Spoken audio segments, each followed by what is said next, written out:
एक बार एक पिता अपने बेटे से मिलने शहर जाता है।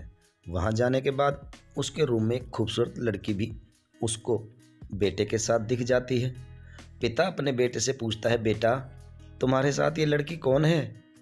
बेटा कहता है, पापा ये लड़की मेरी दोस्त है और इसलिए मेरे साथ यहाँ है।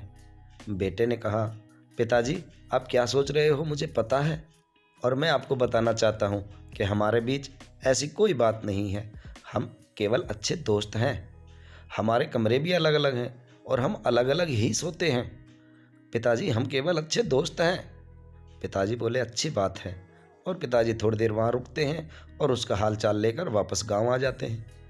कई दिनों बाद लड़के की दोस्त लड़की बोलती है कि सुनो, मेरी घड़ी कई दिनों से नहीं मिल रही है और तुम्हें बता दूं कि वो घड़ी मेरी माँ की निशानी है। अगर वो नहीं मिली तो पता नहीं मैं क्या कर बैठूंगी।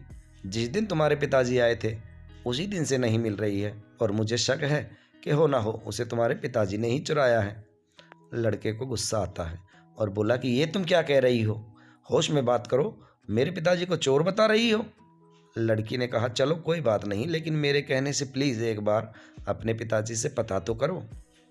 लड़के ने कहा कि ठीक है, और लड़का अपने पिताजी को एक मैसेज करता है कि आदरणीय पिताजी, मैं ये नहीं कह रहा हूँ कि आपने लड़की की घड़ी चुराई है और मैं ये भी नहीं कह रहा कि आपने घड़ी नहीं चुराई है।